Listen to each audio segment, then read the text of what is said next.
Halo sahabat Properti, jumpa lagi dengan kami MJI Properti Indonesia. Ini yang kacau nih sahabat Properti. Aduh kacau banget karena udah beberapa hari ini kuota untuk rumah subsidi udah mulai menipis. Bukan mulai menipis lagi, sudah mulai habis. Nah ini kan bahaya sahabat Properti, bahaya sekali. Karena biasa-biasanya sahabat Properti kuota untuk rumah subsidi itu habisnya sekitar bulan November atau Desember. Nah biasa kita developer bulan-bulan itu kita kejar cepat progres pekerjaan, tapi pada saat ini terlalu cepat habisnya bulan Juli, Agustus, September, Oktober, November, Desember, 5 bulan lagi sahabat Properti. Sekarang udah habis. Nah kalau itu habis, nah ini kan bahaya untuk developernya sahabat Properti. Kita developer tuh jantungnya deg-degan sekarang, udah pokok udah mau copot aja. Nah semua developer seluruh Indonesia akan mengalami hal itu, khususnya untuk perumahan subsidi ya. Tapi kalau perumahan komersil nggak ada masalah, karena memang karena rumah subsidi ini sahabat Properti kuotanya itu dibatasi oleh pemerintah. Nah sekarang ada pertanyaan, apa sih yang disubsidi oleh pemerintah? Nah yang disubsidi oleh pemerintah itu suku bunganya sahabat Properti. Suku bunga kali 5% untuk rumah subsidi. Nah sisanya sekian persen itu yang disubsidi oleh pemerintah. Sudah itu ada namanya SBUM, bantuan uang muka. Nah karena mungkin juga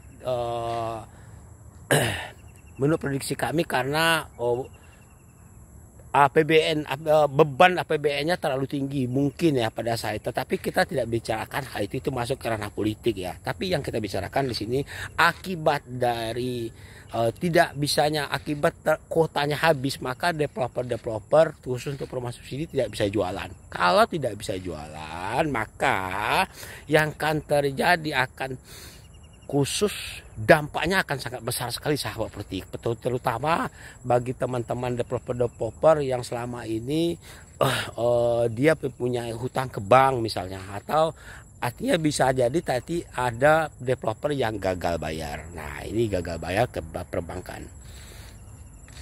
Dampak yang lain tentu saja teman-teman yang terlibat di bisnis developer seperti marketing properti, pegawai-pegawai staff di properti tentu tidak akan bisa bekerja, walaupun bisa bekerja tapi tidak maksimal, karena developer tentu akan mengurangi beban operasional mereka karena mereka tidak bisa jualan, masukan sudah tidak ada, kecuali developer besar ya, itu lain persoalan.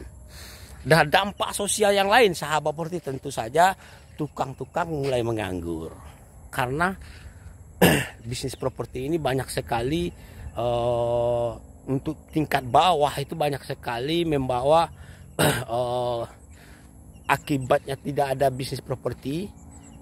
Yang pertama yang jelas tukang-tukang menganggur ya. Kedua supply lokal seperti pasir, batu bata, orang pengrajin batu bata, pasir, koral itu sudah tidak bisa jualan lagi sahabat Properti. Apalagi pengrajin kuzen, misalnya kuzen bikin pintu. Nah kalau di kami di daerah itu tukang kuzennya kan khusus Properti, jadi kita order pintu segala macam itu tukang kuzen banyak sekali ya. Nah belum lagi ke supply material toko bangunan. Nah ini juga berdampak sahabat Properti. Jadi dampak sosialnya kalau bisnis properti ini terjadi stagnan, itu banyak sekali dampak sosialnya itu ya.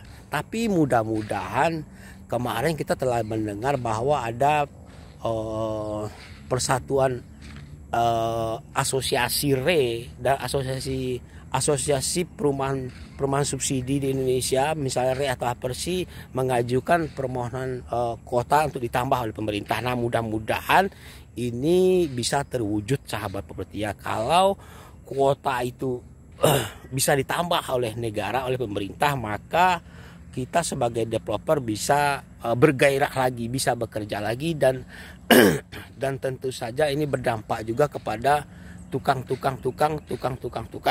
dan supply material yang ada di daerah kita masing-masing. Dengan begitu yang teman-teman kita developer yang selama ini punya hutang ke perbankan, ke pihak lain, itu bisa mengangsur lagi supaya tidak gagal bayar hutang sahabat Properti. Nah ini dampaknya ya. Jadi tidak main-main kalau perumahan subsidi ini. Kalau pemerintah mulai mengurangi, dia tidak akan subsidi lagi, maka suku bunganya ya komersil. Nah, tapi pertanyaannya, Bang, bisa nggak Bang kalau rumah subsidi, kita nggak jual rumah subsidi tapi rumah komersilnya tipe 36, nah seperti itu ya. Tipe 36 kita komersilkan saja, ya bisa saja sahabat properti, bisa. Tapi agak susah jualannya sahabat properti, karena kalau harga tipe rumah 36 kalau di kota-kota besar mungkin bisa ya, tapi kalau untuk di daerah agak sulit sahabat properti, karena orang sudah tahu tipe 36 itu rumahnya subsidi. Nah, sekarang apabila dikomersilkan, maka dia akan ikuti suku bunga. Sekarang suku bunga misalnya 12%, maka ya ikutin suku bunga 12%. Bedanya itu saja, dia akan ngikutin terus. Jadi kalau tahun depan naik ya naik lagi angsurannya, tapi kalau dia turun ya turun lagi, tapi jarang turun sahabat properti, biasanya naik terus. Nah, ini yang dilema ya, dilema juga ya bagi calon customer yang menginginkan perumahan subsidi. Tapi kalau rumah subsidi dia harganya ya segitu-segitu aja sahabat properti. Kalau 5% ya 5% selama 15 tahun 20 tahun flat istilahnya. Oke, salam properti, doakan semoga kuota untuk rumah subsidi ditambah. Salam properti.